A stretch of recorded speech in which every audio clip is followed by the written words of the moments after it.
सुमैत्रीं गुणिषु प्रमोदम् क्लिष्टेषु जीवेषु कृपापरतम् माध्यस्ति भावं विपरीतवृत्तौ सदा ममात्मा विदिरातु देव सदा ममात्मा विदिरातु देव मेरे पवित्र मन में गुरुदेव आओ मैं शास्त्र वाचन करूं प्रतिभा जगाओ अरिहंति भासिति सभी श्रुत देवताओ क्या बोलना अभी मुझे तुम ही बताओ अनंतानंद सिद्ध परमेश्वरी भगवान की बोले दीवाने देवी कलर से मोले चंदा प्रभु भगवान की बोले दीवाने देवी कलर से पारशनाथ भगवान की बोले प्रातः स्मरणीय सारस्वत कवि नई चक्रवर्ती मां गुरुवर आचार्य श्री सटी भाव सहजी महाराज की परम पूजनीय आचार्य नवती गति स्वामी की आज का श्री 105 राम श्री माता जी की जय। आज का संघ की जय। शिवानी सुख कल्याणी हरिहंतिवा सिद्ध सिद्ध सिद्धिता आश्चर्य आचरित उपाध्यायी उपासिता सर्वे साधो साधित जीवित तत्व प्रबोधिनी अजीवित तत्व विजनी सर्वाश्रम निरोधिनी कर्मवत्ति विमोचिनी संवर्पति प्रदायिनी निर्जना निर्जरणी मोक्ष मार्गधारिणी हे मां जीवनी तेरी जय हो सदा विजय हो तेरी विशाल पद में स्रोत सूर्य का उदय हो स्रोत ब्रह्म का उदय हो प्रिय आत्मा कल हम सभी 20वें और 19वें काव्य में देख चुके थे हे जिनेंद्रदेव विद्यमान रहने वाले में भुवन के प्रकाशक का सूर्य शोभा नहीं होता और जो अपनी आत्मा में स्थित है ज्ञानमयी प्रकाश वाले हैं मैं उन्हीं आपकी शरण में जाता हूँ और जो आदि और अंत से रहित थे ऐसे आपकी शरण में आप गए थे लेकिन और भी कुछ विशेषताएं और प्रभु की कैसे है बोले आप तो वे अग्नि देखी ना अग्नि को भी देखा है और आपको भी देखा है देखा ना अब आगे जो काप आ रहा है इसमें आचार्य भगवान ने कैसे समझाए है अग्नि है जिस प्रकार अग्नि से वृक्षों का समूह जड़ मूल ही नष्ट हो जाता है उसी प्रकार हे प्रभु आप के द्वारा काम क्रोध मान विकार मोक्षा आदि भाव भी नष्ट हो जाते हैं निद्रा भय शोक सभी प्रकार की चिंताएं आपका स्मरण करने से आपके चरण सन्निधि में आने से सभी विकार विभव परिणाम दूर हो जाते हैं। अग्नि तो सिर्फ बाहर में नष्ट करेगी, लेकिन अग्नि आपकी चिंताओं को दूर नहीं कर पाएगी। लेकिन प्रभु आपका स्मरण मात्र से, आपको हृदय में विराजमान करने से, आपको पता होगा जब आपने प्रभु को देखा था तो क्या हो गया था। हालेलुया। प्रभु को देखा तो क्या हो गया। प्रभु को देखा तो सम्यक्त हो गया। प्रभु को देखा तो सम्यक दर्शन हो गया। प्रभु के बारे में सोचा, उनके बारे में जाना तो सम्यक ज्ञान हो गया। और प्रभु के कैसे चर्या कर रहे हैं उस क्रिया को अपनाया तो सम्यक चारित्र हो गया। यह आपकी लैंग्वेज में हम बात कर रहे हैं। आह्लाद तो होता है, पर प्रभु को देखो कैसे कि सम्यक दर्शन हो जाए। देखने मात्र से सम्यक दर्शन हो जाना चाहिए। कुछ भी सोचना है, कुछ किसी के बारे में जानना है तो ऐसा जानो कि सम्यक ज्ञान हो जाए। ऐसा मत सोचना, ऐसी चिंता मत करना, ऐसा मत जानना जिससे सम्यक ज्ञान ना हो। जानो तो ऐसा कि सम्यक ज्ञान हो जाए। और कैसी क्रिया को देखो, ऐसी चर्या और ऐसी क्रिया को देखो कि वह क्रिया आप अपने आप में आचरण करने लग जाएं तो सम्यक चारित्र हो जाए। हे प्रभु, मैं तो आपकी शरण को प्राप्त होता हूँ, क्योंकि मैंने जब भी आपको देखा था तो सम्यक दर्शन प्राप्त किया था। आपके बारे में सोचा था तो सम्यक ज्ञान हो गया था। और प्रभु, आप कैसे बैठे हो, क्या कर रहे हो, इसके हमने चर्या को देखा तो हमने चारित्र को पा लिया। भगवान क्या देते हैं, प्रतिमा क्या देती है। रत्नात्रय तो दे दिया, रत्न नहीं मिला है, लेकिन रत्नात्रय तो दिया प्रतिमा ने। बाजार में जाओगे रत्न मिलेंगे, घर में जाओगे रत्न मिलेंगे, लेकिन प्रभु के दरबार में आओगे तो रत्नात्रय मिलेगा। और वह रत्नात्रय आपको मोक्ष का कारण है। आपको पता होगा क्या, पूछे आपके भगवान के पास क्या क्या है, आपके पास क्या क्या है। देखो, आपके पास आप जैसा कुछ भी नहीं है। ना आपके पास धन है, ना दौलत है, ना रत्न है, और ना उन्होंने अपने शरीर को सुंदर करने के लिए आभूषण पहने हैं, और ना अपनी सुरक्षा के लिए अस्त्र रखे हुए हैं, ना कोई शस्त्र है, और उनके पास ना कोई वस्त्र है क्यों? आपके पास अस्त्र भी है, शस्त्र भी है, वस्त्र भी है, और आभूषण भी है। क्यों है? आपने जो आभूषण धारण किए हुए हैं, इनकी रक्षा के लिए, इनकी सुरक्षा के लिए आपने अस्त्र और शस्त्र रखे,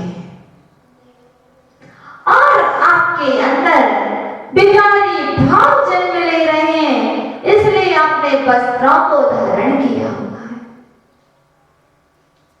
लेकिन हे प्रभु, आप में और मुझ में कितना अंतर है।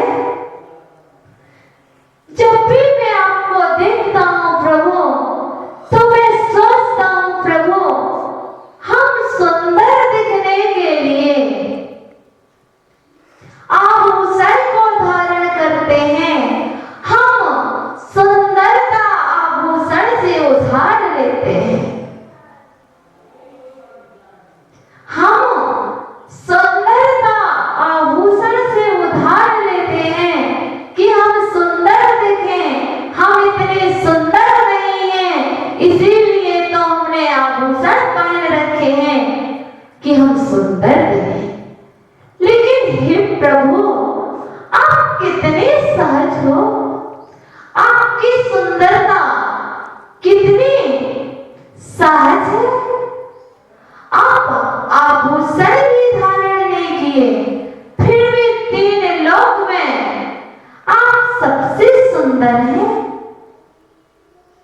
जो भी आपको दिखता है, आपसे सुंदर तो कोई नजर आता ही नहीं। पर भगवान, आपकी सुंदरता को क्या कहें। जैसे ही आपने जन्म लेने के लिए गर्भ में आए थे, तो यह सुंदर आभूषण बरसने लगे थे। हे प्रभु, जब आपने विहार करने की सोची थी, तो कमल भी सोने के हो गए थे। सोचो तो, हम तो सुंदर दिखने के लिए शरीर पर धारण कर रहे हैं, फिर भी सुंदर नहीं दिखते हो, असुंदर ही रहते हो। सुंदरता है क्या। जो सहज भाव है, जो सहज मिला है, वह सुंदर है। यदि हम आपकी सुंदरता को सुंदर मान लें, तो फिर हमारे प्रभु को भी बहुत सारे आभूषण धारण करना चाहिए। क्यों नहीं किया। हे प्रभु, आप सुंदर कैसे हुए, बताएं कैसे हुए। जब प्रभु आपने अपनी आत्मा में स्थित हो गए थे, तब आप सुंदर हुए हो। यदि आप बाहर के आभूषणों में स्थित रहते, उन तामझाम में पड़ते, तो आप सुंदर नहीं दिखते। एक विद्वान शास्त्र में लिख देता है, विद्वान शास्त्र में लिखता है, क्या सुंदर क्या है, असुंदर क्या है। और शास्त्र में लिखा हुआ, लेकिन प्रभु आपने शास्त्र में नहीं लिखा, आपने अपने जीवन में लिखा है। शास्त्र में तो लिखा है क्या कि आभूषण से सुंदरता नहीं होती, सब कुछ लिखा। लेकिन हे प्रभु, आपने शास्त्र में नहीं लिखा है, आपने अपने जीवन में लिखा है। भैया, लिखा नहीं है, अपने जीवन में लिखा है। शिल्पी प्रतिमा में क्या कर देता है, प्रतिमा में लिख देता है क्या। जब शिल्पी प्रतिमा बनाता है, तो उसमें वो सारी चीज लिख देता है। प्रतिमा को देखते हो तो सम्यक दर्शन होता है। जब विद्वान ने शास्त्र में लिखा था, तो सम्यक ज्ञान हुआ था। लेकिन प्रभु आपने अपने जीवन में लिखा था, वह सम्यक चारित्र था। जब आपके जीवन में था, तभी तो शिल्पी ने प्रतिमा में लिखा है। जब आपके जीवन में था, तभी तो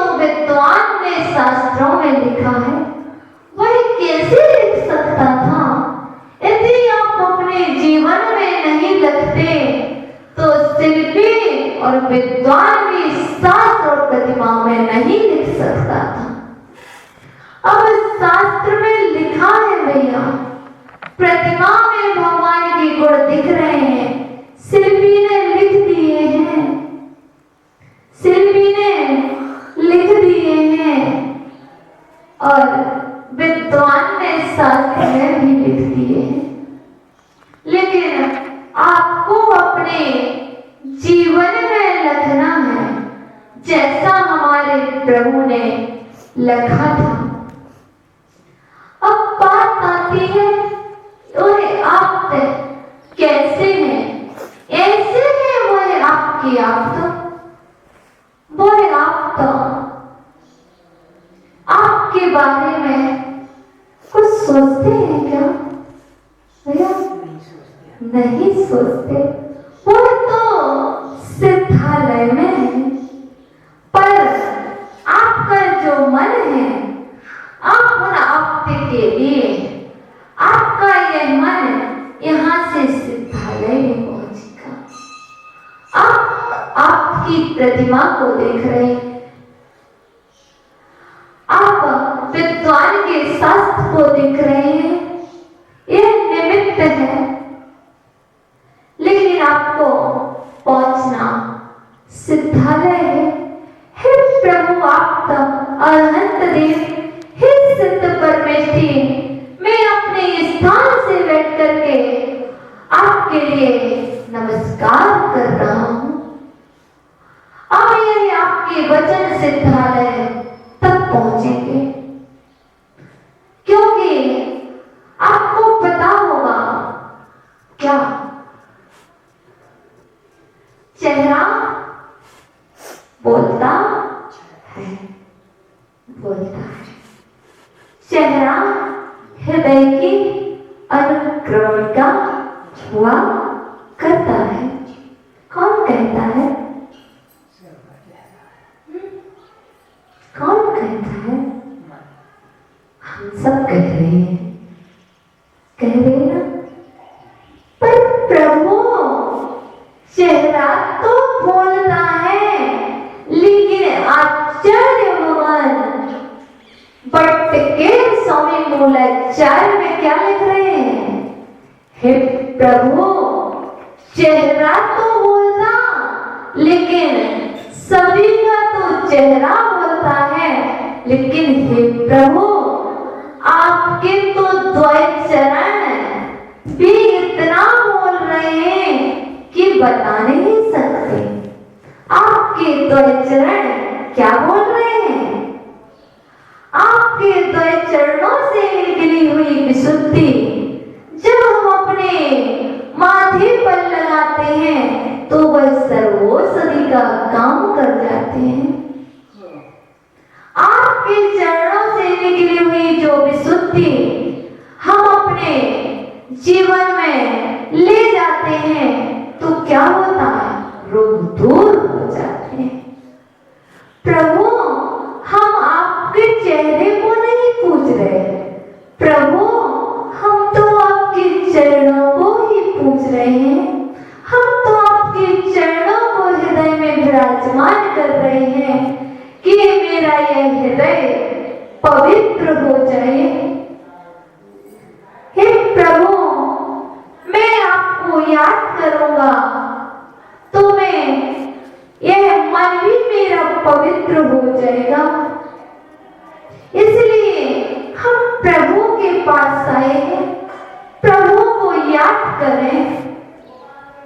अब कोई आपकी बहुत सारी विशेषताएं हैं, आपको पता होगा।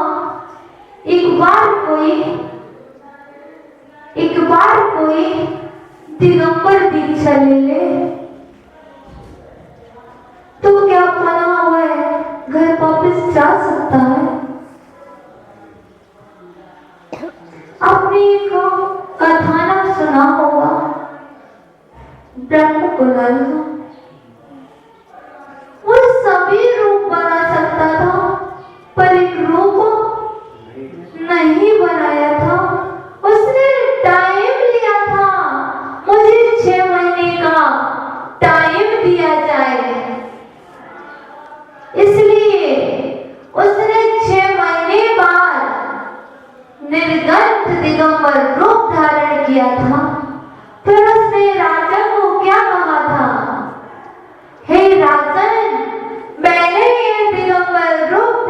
किया है।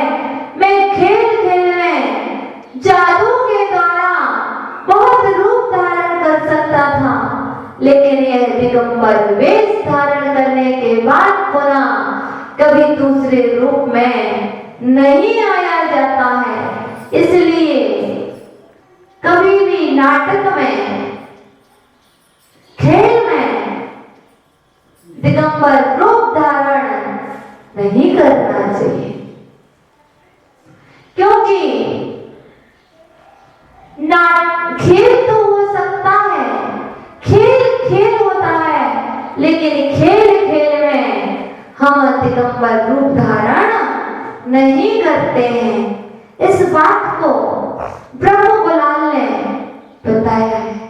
लेकिन इसके साथ साथ हमारे बहुत सारे नाटकीय कलाकार हुए हैं, वह भी सब कुछ स्टोरी दिखा देंगे, पिच्ची कमंडल के साथ खेल नहीं होता भैया। नाटिका दिखाना, सब कुछ दिखाना, पर पिच्ची कमंडल के साथ भी खेल नहीं होता। एक जो आपके घर में संयम का उपकरण गया है, कभी भी कोई खेल के लिए, नाटिका के लिए मांगे, भैया मेरे पास नहीं है, हम खेल के लिए संयम के साथ खिलवाड़ नहीं कर सकते। इस संयम का उपकरण है, ऐसा खिलवाड़ कैसा? आपके पास कौन सा संयम पीछे रहने का? एक बार संयम ले लिया जाता है, पुनः छोड़ा नहीं जाता।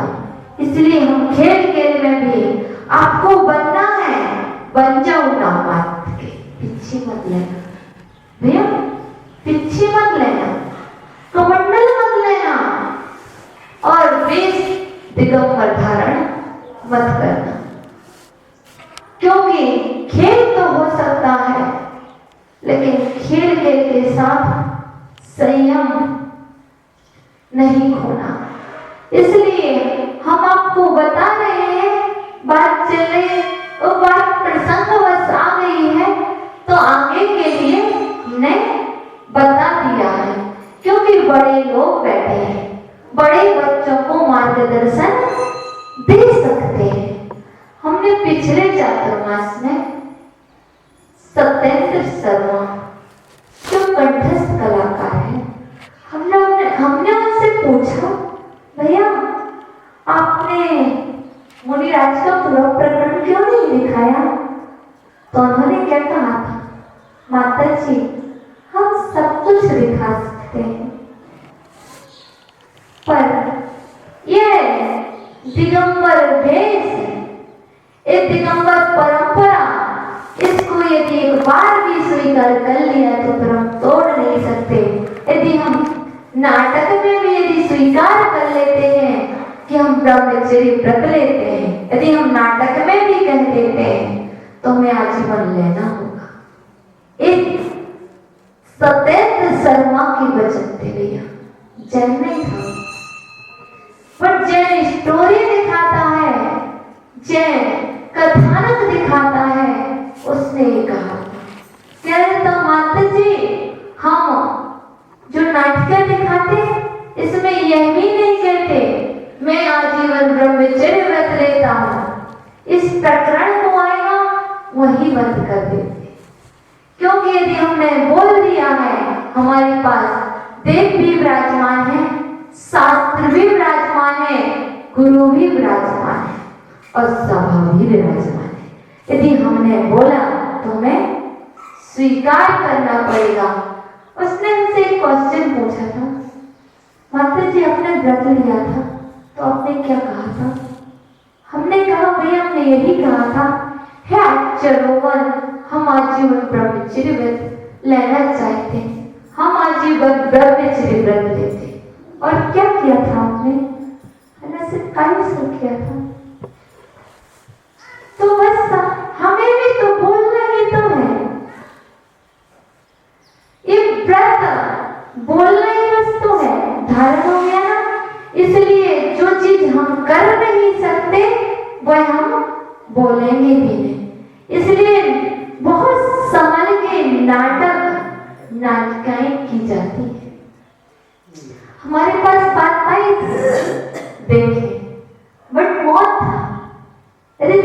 मार्गदर्शन लेते तो मार्गदर्शन दिखा सकते हैं और दे सकते हैं।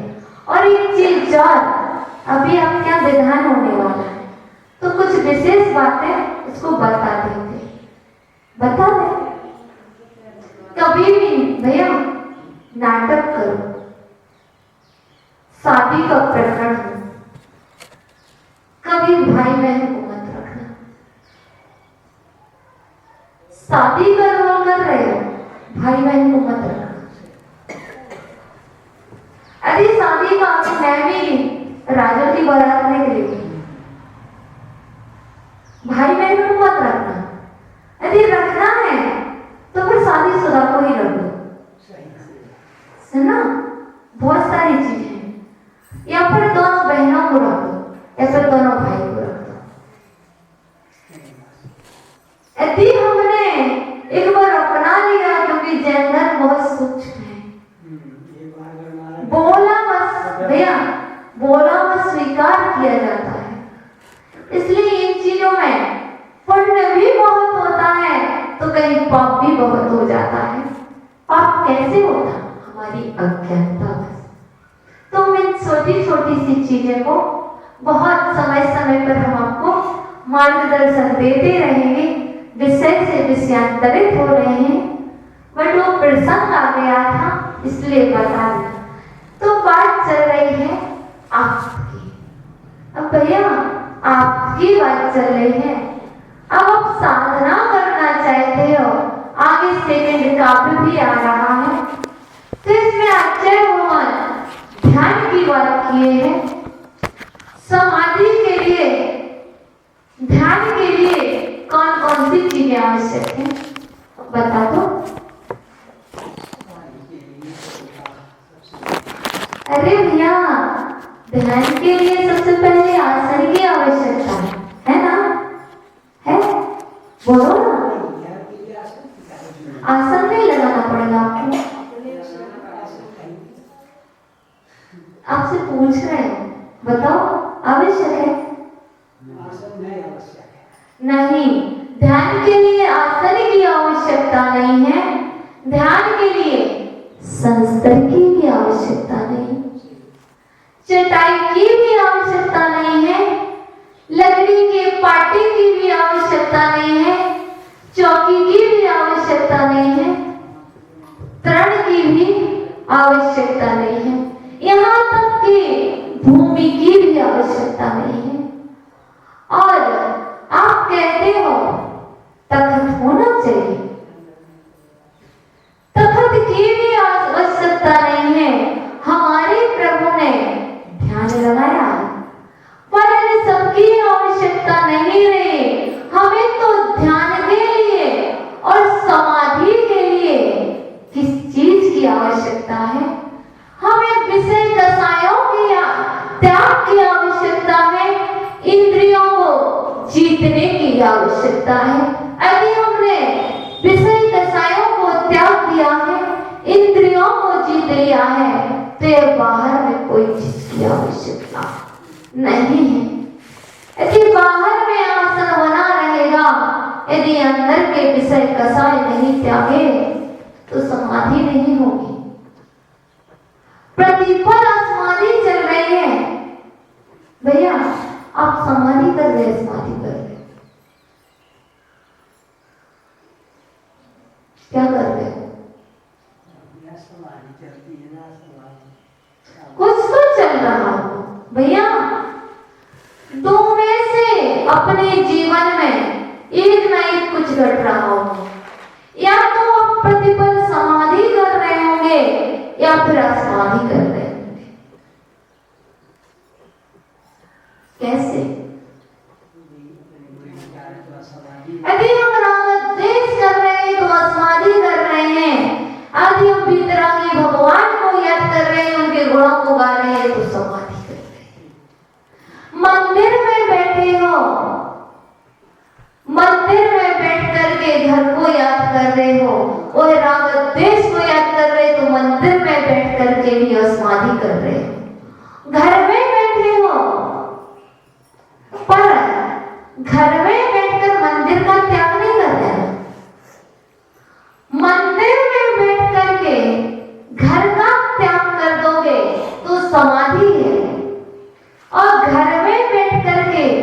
यदि मंदिर का त्याग कर दिया तो वह समाधि है। घर में बैठो लेकिन मंदिर के भाव बन रहे हैं, मंदिर के विचार आ रहे हैं तो आपकी समाधि चल रही है। और जब मंदिर में बैठकर घर की याद आने लगे तो समझ लेना मोह बुला रहा है। भैया कोई नहीं बुला रहा, मोह बुला रहा है। और यदि जब घर में बैठो और घर में बैठ करके मंदिर की याद आने लगे तो समझ लेना मोक्ष बुला रहा है। अब है आपके ऊपर, अब मंदिर में बैठे हो, यदि घर याद आ रहा है, परिवार याद आ रहा है तो कुछ नहीं याद आ रहा, सिर्फ मोह बुला रहा है जो संसार में डालेगा और आपकी असमाधि कराएगा। और घर में बैठे हो, मंदिर की याद आ रही है तो समझ लेना हमारा मोक्ष निकट है, मोक्ष बुला रहा है, आपकी समाधि चल रही है। इसलिए यह मत समझना कि ना समाधि चल रही है ना समाधि चल रही है, एक ना एक तो कुछ ना कुछ चल रहा है।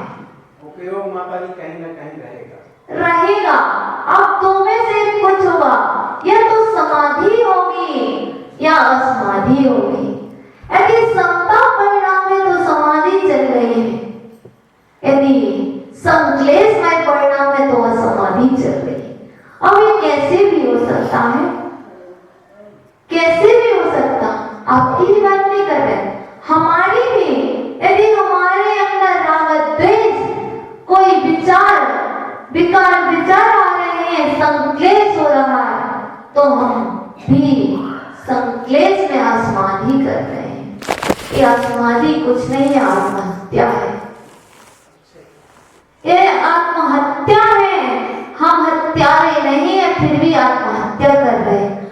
सुसाइड करने का त्याग है फिर भी क्या कर रहे हैं, कर रहे नहीं, क्योंकि जो सांस थी वह तो गई, पुनः नहीं आएगी। इसलिए साधना के लिए कोई आवश्यकता नहीं है, सिर्फ अपनी आत्मा में स्थित होने की आवश्यकता है। बाहर में चाहे लेटे रहो, बाहर में कोई बातें कर रहा है लेकिन अपना उपयोग में, भैया जब अपना उपयोग केंद्रित होता है, यहाँ कोई भी बात करे खो जाते हैं। ऐसी परिणति होना चाहिए हम कहीं और में ये सुनाई न पड़े। और वो कैसे खोए, कहीं संसार में नहीं, अपनी आत्मा में। कसायों का त्याग कर ले।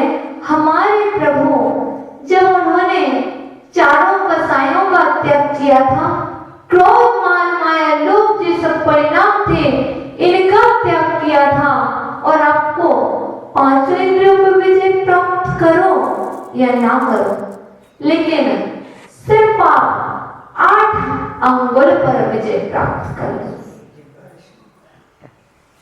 8 अंगुल पर विजय प्राप्त कर लो, आपको अष्टम भूमि मिल जाएगी। कौन सी 8 अंगुल?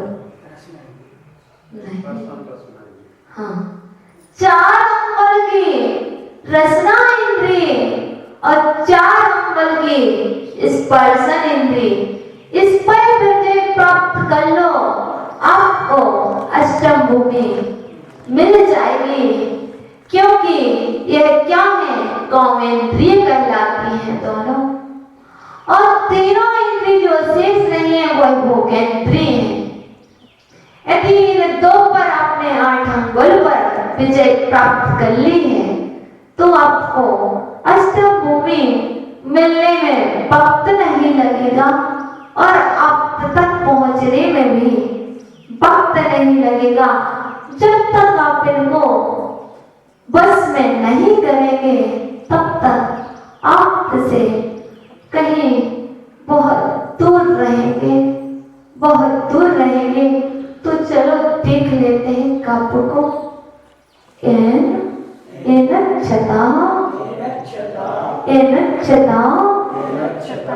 मन मथ मान मूर्छा मानमोक्षा विषाद निद्रा भय शोक चिंता छतो न लेनेव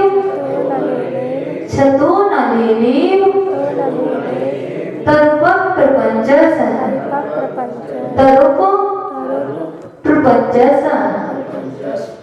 तम देव माप्तम शरणं प्रपद्ये।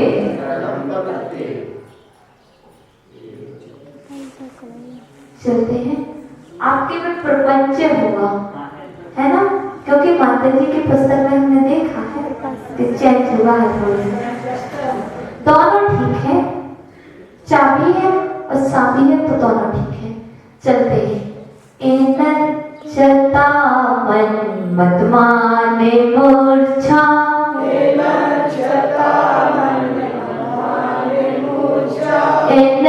चता मन मत माने मूर्छा,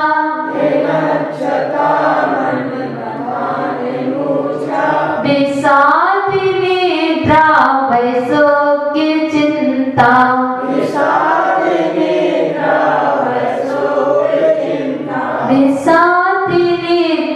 भय शोक चिंता,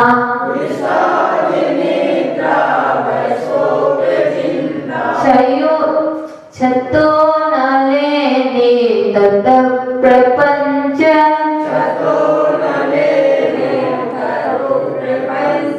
छतो न लेने तरुत प्रपंच,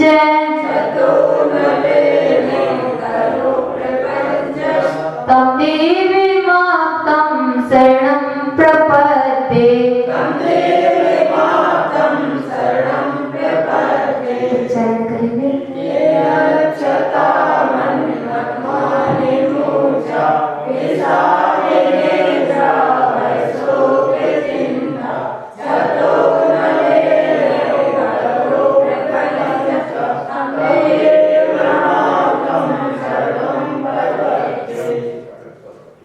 चलिए देखते हैं, छतो न लेने तरो प्रपंच, है ना, तो छत में से क्या निकलेगा, छतः अनलेन तरो प्रपंच, तो कैसा अनलेन, अनल मीन्स क्या होता, अग्नि, अनलेन मीन्स एक चतुर्थी अग्नि के द्वारा क्या, तरु प्रपंच, तरु मीन्स क्या होता है, वृक्ष, प्रपंच समूह, वृक्षों का समूह, अग्नि के द्वारा वृक्षों का समूह, छतः इव, छतः इव, इव कहाँ से निकला है, अनलेन निकला था, ई को इव, ए को ई हो जाएगा तो इव निकलेगा,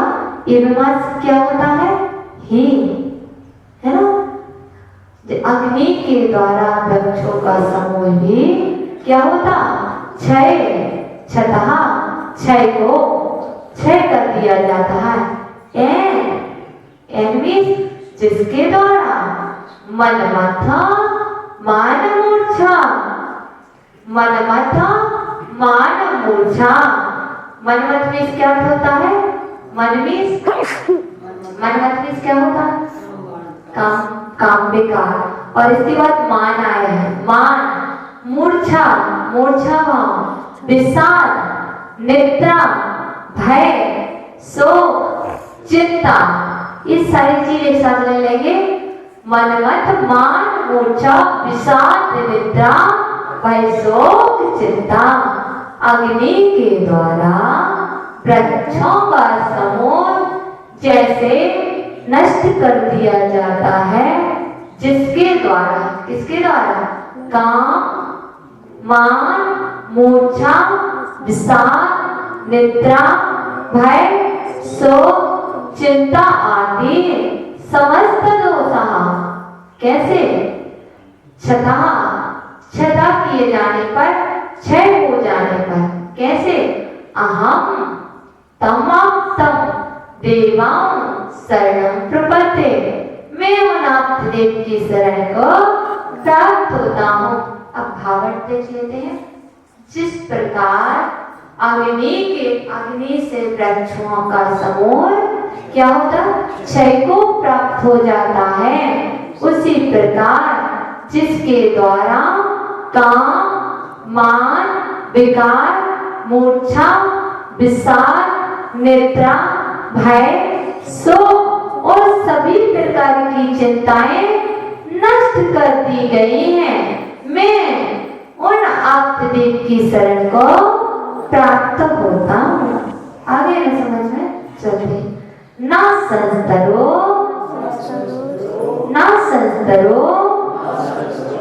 समान तृणम न वेदने, ना संस्तरो समान तृणम न वेदने,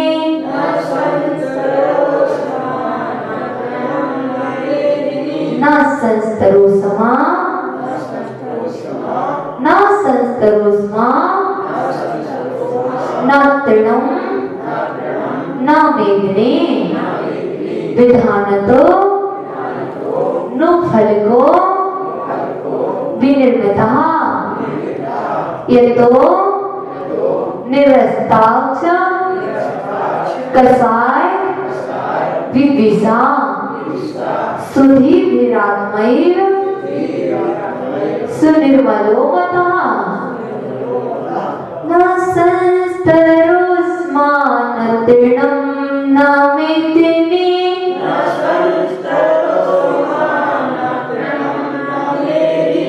न संस्तरो स्मान तृणं न वेदने,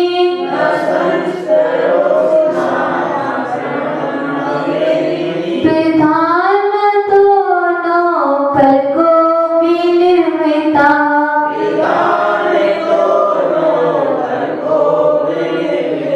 विधानतो नो फलको विनिर्मिता,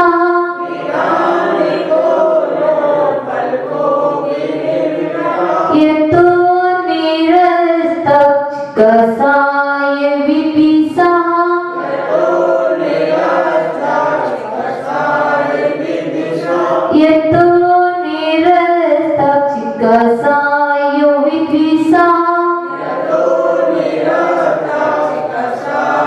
विद्विषा, सुधीभिरात्मैः सुनिर्मलो मतः,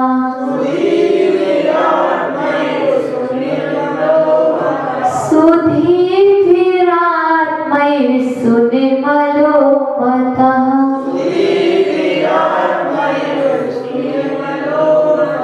उच्चारण करेंगे।